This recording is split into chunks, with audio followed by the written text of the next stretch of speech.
আসসালামু আলাইকুম, স্বাগত জানাচ্ছি আরটিভির রাতের সংবাদে। আপনাদের সঙ্গে রয়েছে আমি হাবিবা আফরোজ। বাংলাদেশে আগামী বছরের ফেব্রুয়ারিতে জাতীয় নির্বাচন অনুষ্ঠানের প্রস্তুতি চলছে বলে জানিয়েছেন প্রধান উপদেষ্টা ডক্টর মোহাম্মদ ইউনূস। নির্বাচনে যেই জয়ী হয়ে আসুক না কেন সংস্কার কার্যক্রম বাস্তবায়নে কোনো বাধা থাকবে না বলেও জানান তিনি। জাতিসংঘের ৮০তম সাধারণ পরিষদ অধিবেশনের ভাষণে এ কথা বলেন প্রধান উপদেষ্টা। এই সময় জুলাই ঘোষণাপত্র, দেশের পাচার হওয়া অর্থ, রোহিঙ্গা ইস্যু সহ বেশ কিছু বিষয় নিয়ে কথা বলেন তিনি। বিস্তারিত রাকিব হাসানের রিপোর্টে। বাংলাদেশ সময় শুক্রবার রাত ৯টার দিকে জাতিসংঘের ৮০তম সাধারণ পরিষদ অধিবেশনে বাংলা ভাষায় ভাষণ দেন প্রধান উপদেষ্টা ডক্টর মোহাম্মদ ইউনূস। এ সময় বিশ্ব শান্তি ও নিরাপত্তা, মানবাধিকার, বিশ্বব্যাপী মানুষের জীবন মানের উন্নয়ন, ন্যায় বিচার, ন্যায্যতা ও সমতা প্রসারে জাতিসংঘ অনস্বীকার্য ভূমিকার কথা তুলে ধরেন তিনি।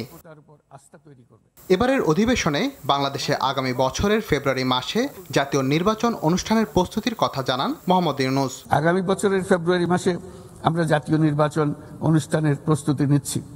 পাশাপাশি স্বচ্ছতা ও জবাবদিহিতা, আইনের শাসন নিশ্চিত করবার জন্য আমাদের নিরবচ্ছিন্নভাবে নাগরিক বান্ধব সংস্কার চালিয়ে যাচ্ছে।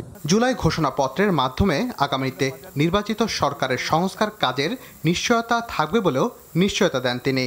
আমরা জুলাই অভ্যুত্থানের ১ বছর পূর্তিতে রাজনৈতিক দলগুলোর সাথে একই মঞ্চে দাঁড়িয়ে সকলে মিলে জুলাই ঘোষণার মাধ্যমে এই সংস্কার কার্যক্রমের প্রতি আমাদের সময়াবদ্ধ অঙ্গীকার ব্যক্ত করি। দেশ থেকে পাচার হওয়া অর্থ সংশ্লিষ্ট দেশগুলোর সদিচ্ছা ছাড়া পুনরুদ্ধারে সফল হওয়া যাবে না বলেও মন্তব্য করেন প্রধান উপদেষ্টা। বৈশ্বিক আর্থিক প্রতিষ্ঠানগুলোর সিদ্ধান্ত গ্রহণ প্রক্রিয়া ও ব্যবস্থাপনার সংস্কার, একটি অন্তর্ভুক্তিমূলক আন্তর্জাতিক কর সহযোগিতার বৈশ্বিক কাঠামো, অবৈধ আর্থিক প্রবাহ ও দুর্নীতির বিরুদ্ধে সমন্বিত বৈশ্বিক পদক্ষেপ গ্রহণ এবং অবৈধ দুর্নীতিলব্ধ অর্থ পাচারকৃত সম্পদ পুনরুদ্ধারেও আন্তর্জাতিক সহযোগিতা বৃদ্ধি অত্যন্ত গুরুত্বপূর্ণ। এছাড়া রাখাইনে স্থিতিশীলতা আনতে আন্তর্জাতিক সম্প্রদায়ের যৌথ প্রচেষ্টায় সহযোগিতা করতে বাংলাদেশ প্রস্তুত বলেও জানান তিনি। মানবিক সহায়তার জন্য নতুন ও বর্ধিত তহবিলের বাইরে আন্তর্জাতিক সম্প্রদায়কে অবশ্যই মায়ানমার সরকার এবং রাখাইনের অন্যান্য অংশীদারদের উপর ইতিবাচক পরিবর্তন ও দ্রুত রাজনৈতিক সমাধানের জন্য চাপ প্রয়োগ করতে হবে। অন্যান্য প্রতিবেশী দেশগুলোকেও তাদের দায়িত্ব পালন করতে হবে। রাখাইনে স্থিতিশীলতা আনতে আন্তর্জাতিক সম্প্রদায়ের যে কোনো যৌথ প্রচেষ্টায় সহযোগিতা দিতে বাংলাদেশ সর্বদা প্রস্তুত। সেই সঙ্গে স্বাধীন ফিলিস্তিন রাষ্ট্র প্রতিষ্ঠার মাধ্যমে দ্বিরাষ্ট্রভিত্তিক সমাধান বাস্তবায়ন করতে হবে বলে মত ব্যক্ত করেন প্রধান উপদেষ্টা। এবং রোহিঙ্গাদের জন্য বাস্তবসম্মত আন্তর্জাতিক। রাকিব হাসান, আরটিভি, ঢাকা। ৭১-এর স্বাধীনতা বিরোধী শক্তি ও পতিত আওয়ামী সরকার এক হয়ে আগামী নির্বাচন নিয়ে ষড়যন্ত্র করছে বলে অভিযোগ করেছেন বিএনপির স্থায়ী কমিটির সদস্য গয়েশ্বর চন্দ্র রায়। আগামী নির্বাচনে কৌশলে কাউকে জিতিয়ে দেওয়ার নীল নকশা করলে জনগণ ছেড়ে দেবে না বলেও হুঁশিয়ারি দিয়েছেন দলের সিনিয়র যুগ্ম মহাসচিব রুহুল কবির রিজভী। রুদ্র রফিকের রিপোর্ট।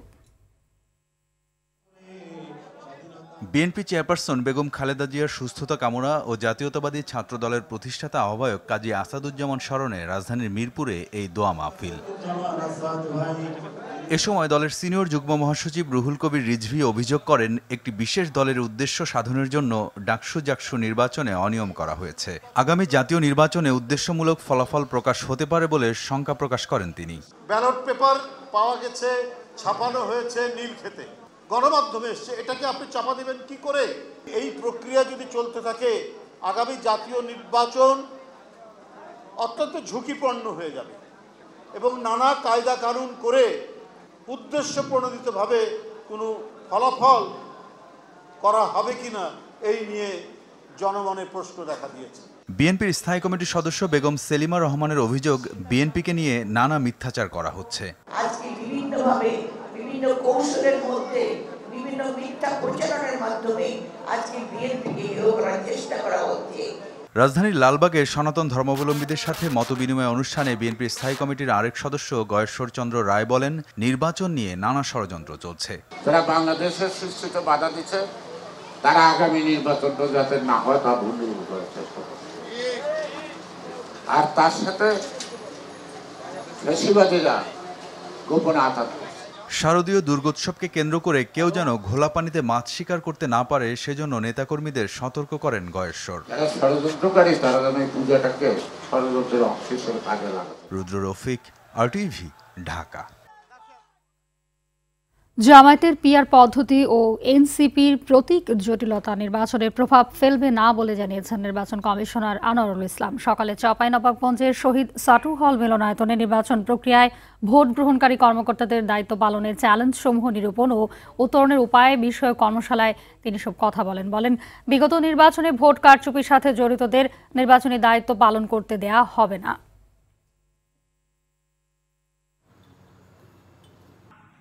আমার কি ভূমিকা, আপনাদের কি প্রয়োজন? মোহাম্মদ আনোয়ারুল ইসলাম সরকার, মাননীয় নির্বাচন কমিশনার।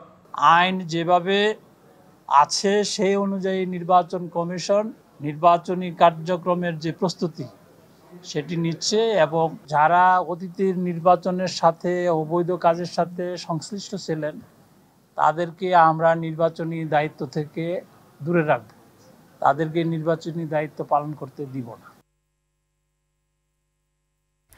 দেশের মানুষ রাষ্ট্র ক্ষমতার দায়িত্ব দিলে জামায়াত শাসক হবে না, সেবক হবে বলে মন্তব্য করেছেন জামায়াতে ইসলামীর সেক্রেটারি জেনারেল অধ্যাপক মিয়া গোলাম পারোয়ার।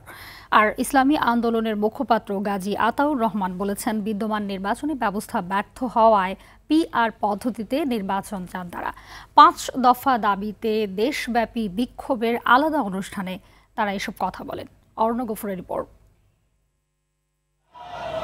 জুলাই সনদের আইনি ভিত্তি, পিআর পদ্ধতিতে জাতীয় নির্বাচন, ফ্যাসিস্ট সরকারের সকল জুলুম নির্যাতন, গণহত্যার বিচার দৃশ্যমান করা সহ 5 দফা দাবিতে কেন্দ্রীয় কর্মসূচির অংশ হিসেবে উপজেলা ও থানাগুলোয় বিক্ষোভ মিছিল করেছে বাংলাদেশ জামায়াতে ইসলামী ও যুগপৎ আন্দোলনের দলগুলো।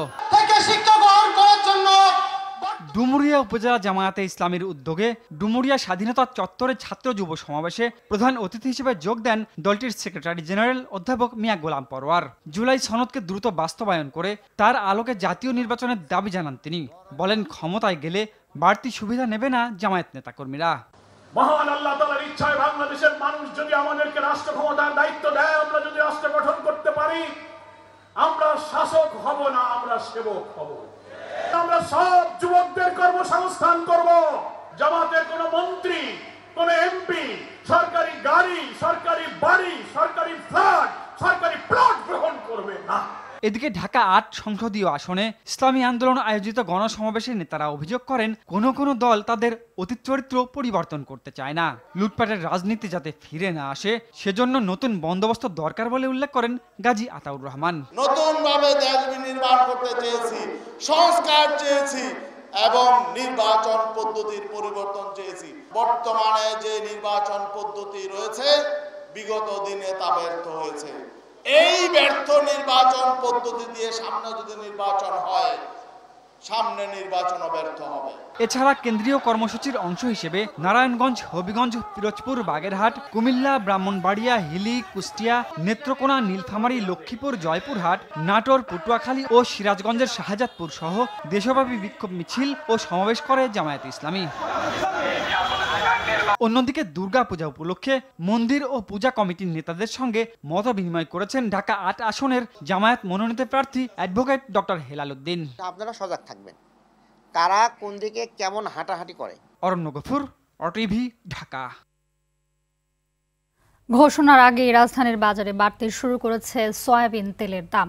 কিছুটা কমলেও এখনও চড়া বেশিরভাগ সবজি, মাছ, মাংস, ব্রয়লার মুরগি, ডিম ও নানা ধরনের মুদিপণ্যের দাম রয়েছে আগের মতোই।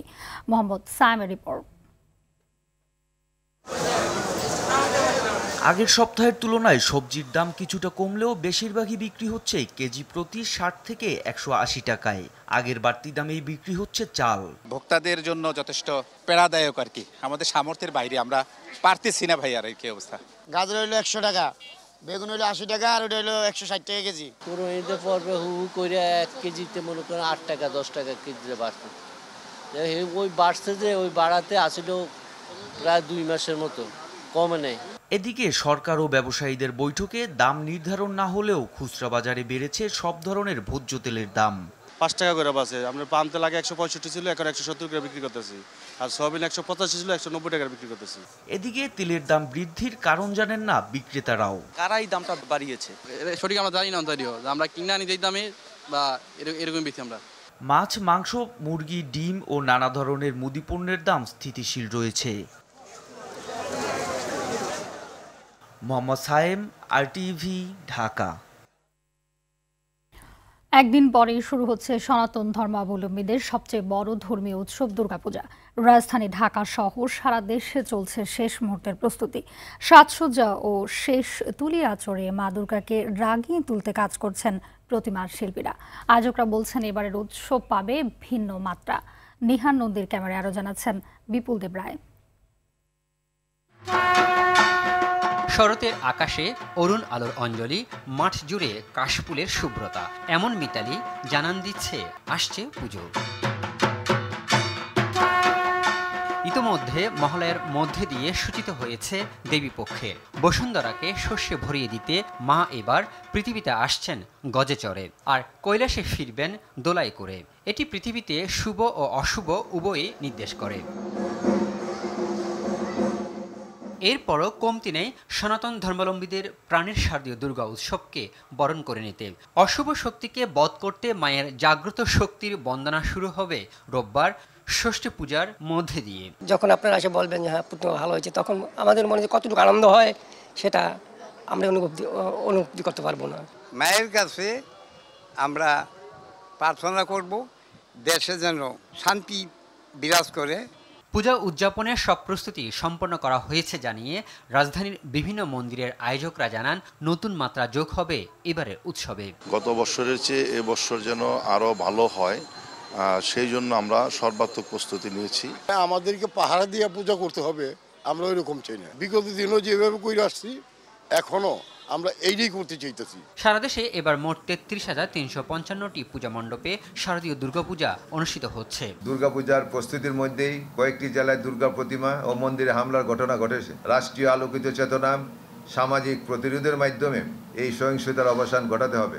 ২ অক্টোবর বিজয়া দশমীতে প্রতিমা বিসর্জনের মধ্যে দিয়ে শেষ হবে 5 দিন ব্যাপী এই উৎসবের। শরতের শুভ্রতা যেমন মানুষের মনকে পবিত্র করে তোলে, ঠিক তেমনি মায়ের এই আগমনকে ঘিরে হিন্দু সনাতন ধর্মাবলম্বীদের মাঝে সৃষ্টি হয়েছে এক নতুন প্রেরণা ও উচ্ছ্বাস। কারণ এই মায়ের আশীর্বাদে যাতে জগৎ সংসার মঙ্গলময় হয়, এমনটাই প্রত্যাশা সকলের। বিপুল দেব রায়, RTV, ঢাকা। জানাবো আন্তর্জাতিক প্রসঙ্গ।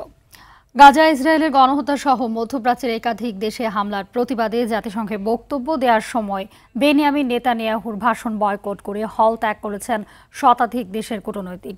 এদিকে নেতানিয়াহুর বক্তব্যের সময় নিউ ইয়র্কে জড়ো হন বিক্ষোভকারীরা। ইসরায়েলকে মার্কিন সহায়তা বন্ধ এবং ফিলিস্তিনকে মুক্ত করে গাজায় গণহত্যা বন্ধের আহ্বান জানান তারা। ইমতিয়াজ আহমেদের রিপোর্ট। এটি জাতিসংঘের সাধারণ পরিষদ অধিবেশনের শুক্রবারের দৃশ্য। অধিবেশন কক্ষের পোডিয়ামে ইসরায়েল প্রধানমন্ত্রী বেনিয়ামিন নেতানিয়াহুর বক্তব্য শুরু হতেই হল থেকে বেরিয়ে যান অধিকাংশ দেশের প্রতিনিধি। এ সময় দর্শক সারি প্রায় শূন্য হয়ে যায়। শুধুমাত্র আরব ও মুসলিম নেতারাই ওয়াকআউট করেননি। গাজায় প্রায় 2 বছরের ইসরায়েলি আগ্রাসনের প্রতিবাদে নেতানিয়াহুর বক্তব্যের সময় হল থেকে বেরিয়ে যান আফ্রিকা ও ইউরোপের বেশ কয়েকটি দেশের কূটনীতিক। এ সময় যুক্তরাজ্য সহ বেশ কয়েকটি দেশের ফিলিস্তিনি রাষ্ট্রের স্বীকৃতি দেয়াকে নিছক পাগলামি বলে মন্তব্য করেন নেতানিয়াহু। এছাড়া ইরানের সঙ্গে 12 দিনের যুদ্ধে ইসরায়েলের পাশে থাকা ও পরমাণু অস্ত্র তৈরির ক্ষেত্রে ইরানকে দমিয়ে রাখতে সাহায্য করার জন্য যুক্তরাষ্ট্রের প্রেসিডেন্ট ডোনাল্ড ট্রাম্পকে ধন্যবাদ দিন। মানচিত্র হাতে নিয়ে বিভিন্ন দেশের অংশ দেখিয়ে হামাস ও হুতির নেতৃত্ব এবং ইরানের শীর্ষ পারমাণবিক বিজ্ঞানীদের কথা উল্লেখ করেন। বলেন, সবাই ধ্বংস হয়ে গেছে। এ সময় ইরানকে সন্ত্রাসী অক্ষ হিসেবেও ব্যাখ্যা দেন। এই অক্ষ শুধু আমাদের অঞ্চলের স্থিতিশীলতাই নয়, পুরো বিশ্বের শান্তিকেও হুমকির মুখে ফেলেছে। এমনকি এটি আমার দেশ ইসরায়েলের অস্তিত্বকেও বিপদে ফেলছে।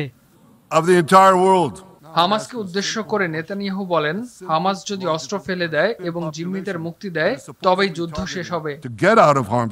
এদিকে নেতানিয়াহু জাতিসংঘের সাধারণ পরিষদ অধিবেশনে ভাষণ শুরুর সঙ্গে সঙ্গেই নিউ ইয়র্কের টাইমস স্কোয়ারে জড়ো হন বিক্ষোভকারীরা। এ সময় ইসরায়েলের বিরুদ্ধে নিষেধাজ্ঞা দেওয়ার দাবি জানান তারা। অন্যদিকে ট্রাম্প গাজা যুদ্ধ বন্ধ করতে চান বলে জানিয়েছেন সৌদি পররাষ্ট্রমন্ত্রী ফয়সাল বিন ফারহান আল সৌদ। গত বুধবার জাতিসংঘ অধিবেশনের ফাঁকে ৮ মুসলিম দেশের নেতাদের সঙ্গে বৈঠকে এ প্রতিশ্রুতি দেন মার্কিন প্রেসিডেন্ট। ইমতিয়াজ আহমেদ, আরটিভি। শিশু কিশোরদের প্রতিবাদ যাচাইয়ে কুমিল্লায় অনুষ্ঠিত হয়েছে মার্কস অলরাউন্ডার প্রতিযোগিতার আঞ্চলিক পর্ব। সকালে কুমিল্লার ফয়জুন্নেসা সরকারি বালিকা উচ্চ বিদ্যালয়ে এই পর্ব অনুষ্ঠিত হয়। আঞ্চলিক, বিভাগীয় এবং জাতীয় এই 3 ধাপে অনুষ্ঠিত হবে এই প্রতিযোগিতা। সারা দেশের স্কুল, কলেজ ও সমমানের শিক্ষা প্রতিষ্ঠানের শিক্ষার্থীরা নাচ, গান, অভিনয়, চিত্রাঙ্কন, আবৃত্তি, গল্প বলা ও উপস্থিত বক্তৃতার বিষয়ে প্রতিযোগিতায় অংশগ্রহণ করতে পারবে।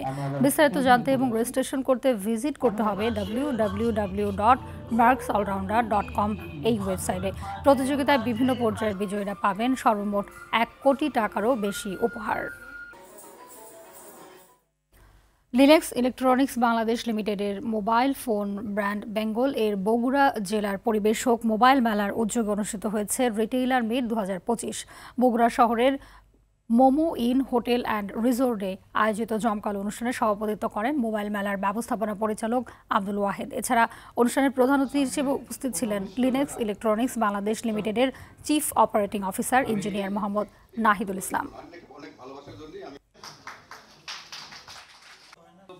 গ্রেপ্তার হয়েছেন 3 ইডিয়টসের আমির খান অভিনীত চরিত্রের বাস্তব ব্যক্তি সোনাম ওয়াংচুক। ভারতের লাখাতকে রাজ্যের মর্যাদা দেওয়ার দাবিতে হওয়া চলমান আন্দোলনের উস্কানি দেওয়ার অভিযোগ এনে শুক্রবার এই অধিকার কর্মীকে গ্রেপ্তার করা হয়। এর আগে ওয়াংচুকের অলাভজনক প্রতিষ্ঠান student education and cultural movement of লাখাদের নিবন্ধন বাতিল করে ভারতের স্বরাষ্ট্র মন্ত্রণালয়। ওয়াংচুকের প্রতিষ্ঠান বিদেশ থেকে অর্থ আনত বলেও অভিযোগ করা হয়। বলা হয়, লাখাদের সাম্প্রতিক সহিংসতায় বিভিন্ন বিবৃতি দিয়ে উস্কানি দিয়েছেন ওয়াংচুক। ইন্দোনেশিয়া একটি স্কুলে বিনামূল্যে দেয়া খাবার খেয়ে অন্তত ১৫০০ শিক্ষার্থী অসুস্থ হয়ে পড়েছে। অনেক শিক্ষার্থী হাসপাতালে চিকিৎসা নিচ্ছে। তথ্যটি নিশ্চিত করেছে আন্তর্জাতিক বার্তা সংস্থা দ্য ইন্ডিপেন্ডেন্ট। প্রেসিডেন্ট প্রাবো সুবিয়ান্তোর বিনামূল্যে পুষ্টিকর খাদ্য কর্মসূচির আওতায় বিতরণ করা খাবারের একটি ব্যাচে আঁশ ও ব্যাকটেরিয়ার সংক্রমণ থাকার আশঙ্কা করছে দেশটির স্বাস্থ্য বিভাগ। এদিকে প্রদেশের 4টি এলাকায় ধারাবাহিক বিষক্রিয়ার খবর পাওয়া গেছে। খাদ্যে বিষক্রিয়ার সর্বশেষ ঘটনার পর স্বাস্থ্যগত উদ্বেগের কারণে কয়েকটি বেসরকারি সংস্থা কর্মসূচি স্থগিতের আহ্বান জানিয়েছে। ইতিমধ্যে স্থানীয় প্রশাসন তদন্ত শুরু করেছে ও ভবিষ্যতেও এ ধরনের ঘটনা রোধে কঠোর পদক্ষেপ নেওয়ার প্রতিশ্রুতি দিয়েছেন পশ্চিম জাভার গভর্নর ডেডি মুলিয়াদি। হঠাৎই শত শত মার্কিন জেনারেল ও অ্যাডমিরালদের বৈঠকে ডেকেছেন মার্কিন প্রতিরক্ষা মন্ত্রী পিট হেগসেথ। তবে আগামী সপ্তাহে ভার্জিনিয়ায় অনুষ্ঠিত হতে যাওয়া রহস্যময় এই বৈঠকের এজেন্ডা এখনও স্পষ্ট হয়নি বলে জানায় সংবাদ মাধ্যম আল জাজিরা। এদিকে এই বৈঠক নিয়ে উদ্বেগ প্রকাশ করেছে বিদেশি ঘাঁটিতে কর্মরত জেনারেল ও অ্যাডমিরালরা। এর আগে চলতি বছরের জানুয়ারিতে দ্বিতীয় মেয়াদের দায়িত্ব নেওয়ার পর ট্রাম্প ও হেগসেথ প্রতিরক্ষা দপ্তরে ব্যাপক পরিবর্তন আনতে শুরু করেন। এর অংশ হিসেবে বরখাস্ত করেন যৌথ বাহিনীর প্রধান জেনারেল সিকিউ ব্রাউন সহ বেশ কয়েকজন শীর্ষ সামরিক কর্মকর্তাকে। তবে বৃহস্পতিবার হোয়াইট হাউসে এক চুক্তি স্বাক্ষর অনুষ্ঠানে এবারের বৈঠকে ইতিবাচকভাবে গ্রহণ করার কথা জানান প্রেসিডেন্ট ট্রাম্প। ইসরায়েলকে পশ্চিম তীর দখল করতে দেবে না বলে ঘোষণা দিয়েছেন ট্রাম্প। বিবিসির প্রতিবেদনে বলা হয়, শুক্রবার হোয়াইট হাউসের সাংবাদিকদের সঙ্গে আলাপকালে ঘোষণা দেন ট্রাম্প। তিনি জানান, গাজায় যুদ্ধ বন্ধ ও পশ্চিম তীরের দখলদারিত্ব রোধে আন্তর্জাতিক চাপ বেড়ে যাওয়ায় যুক্তরাষ্ট্র নিয়েছে এমন সিদ্ধান্ত। ঘোষণাটি এমন সময় এলো যখন ইসরায়েলের প্রধানমন্ত্রী বেনিয়ামিন নেতানিয়াহুর জাতিসংঘ সাধারণ পরিষদে ভাষণ দেওয়ার কথা রয়েছে। এদিকে পশ্চিম তীর দখলদারিত্ব নিয়ে নেতানিয়াহু প্রশাসনকে সতর্ক করেছে যুক্তরাজ্য ও জার্মানি। জাতিসংঘ মহাসচিব অ্যান্তনিও গুতেরেসও সোমবার নিউইয়র্কে ইসরায়েলের এই পরিকল্পনাকে রাজনৈতিকভাবে অগ্রহণযোগ্য বলে মন্তব্য করেছেন। মার্কিন প্রেসিডেন্ট ডোনাল্ড ট্রাম্পের নেতৃত্বে গাজায় শান্তি ফেরাতে কাজ করতে প্রস্তুত ফিলিস্তিনি কর্তৃপক্ষ। জাতিসংঘ অধিবেশনের 3য় দিন ভিডিও লিঙ্কে যুক্ত হয়ে মন্তব্য করেন ফিলিস্তিনি প্রেসিডেন্ট মাহমুদ আব্বাস। তিনি আরও বলেন, বল প্রয়োগ করে ফিলিস্তিনিদের নিজ ভূমি থেকে উৎখাত করতে পারবে না ইসরায়েল। সেই সঙ্গে হামাসের কর্মকাণ্ডকেও ফিলিস্তিন সমর্থন করবে না বলেও জানান তিনি। পাশাপাশি 7 অক্টোবর ইসরায়েলে হামাসের হামলার নিন্দা জানিয়ে হামাসবিহীন গাজার সরকার চান এই ফিলিস্তিনি প্রেসিডেন্ট। ফিলিস্তিনি প্রতিরোধ আন্দোলন হামাস ফিলিস্তিনি কর্তৃপক্ষের প্রেসিডেন্ট মাহমুদ আব্বাসের জাতিসংঘে দেয়া ভাষণের তীব্র নিন্দা জানিয়েছে। এদিকে গেল 24 ঘন্টায় ইসরায়েলি হামলায় প্রাণ হারিয়েছে 57 জন। অন্যদিকে ইসরায়েল অধিকৃত পশ্চিম তীর ও জর্ডানের মধ্যকার একমাত্র আন্তর্জাতিক সংযোগ পথ আলেন বি ব্রিজ ক্রসিংও বন্ধ করে দিয়েছে ইসরায়েল। ফলে 20 লাখেরও বেশি ফিলিস্তিনি আটকে পড়ে আছে সেখানে। বিসিবি নির্বাচনের চূড়ান্ত ভোটার তালিকা প্রকাশ করেছে কমিশন। তালিকায় নরসিংদীর কাউন্সিলরের স্থান শূন্য থাকলেও পূরণ হয়েছে খসড়া তালিকায় না থাকা সিলেট, নওগাঁ, বগুড়া ও পাবনার ঘর। এছাড়া বিতর্কিত 15 ক্লাবের নামও আছে এই তালিকায়। এদিকে বিসিবি নির্বাচন নিয়ে ক্রিকেটারদের করা নানান মন্তব্যকে নিয়ম পরিপন্থী বলে মন্তব্য করেছেন যুব ও ক্রীড়া উপদেষ্টা আসিফ মাহমুদ সজীব ভুঁইয়া। বিস্তারিত মাহফুজুল ইসলামের রিপোর্টে। কাউন্সিলর নাটকীয়তায় নতুন প্রশ্ন।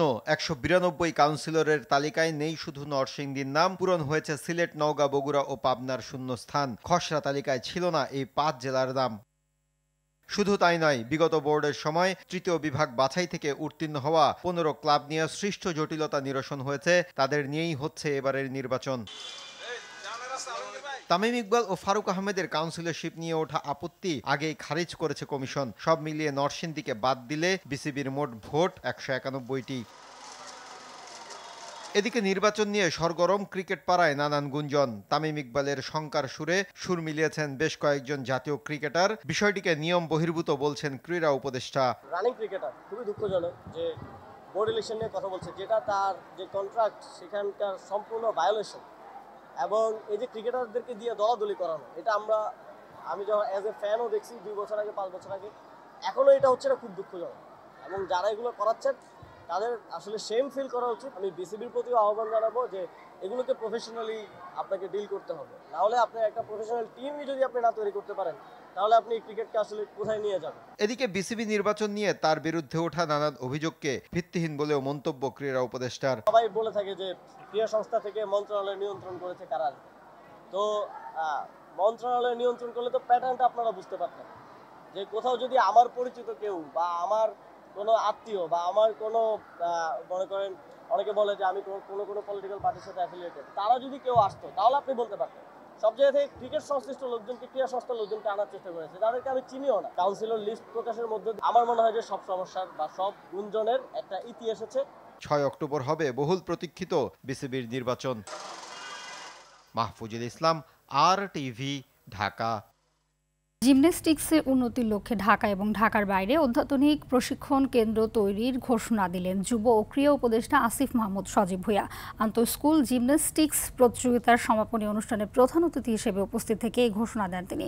বাংলাদেশ জিমন্যাস্টিক্স ফেডারেশনের আয়োজনে তারুণের উৎসব আন্তঃস্কুল জিমন্যাস্টিক্স প্রতিযোগিতায় এবার অংশ নেন 64 জেলার 200-রও বেশি প্রতিযোগী।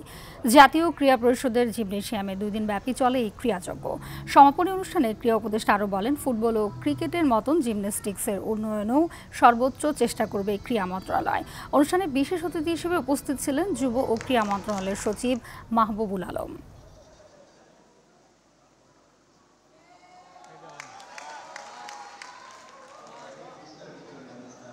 রাতের সংবাদ এ পর্যন্তই। মধ্যরাতের সংবাদ 1টায় দেখার আমন্ত্রণ রইল। ধন্যবাদ সবাইকে।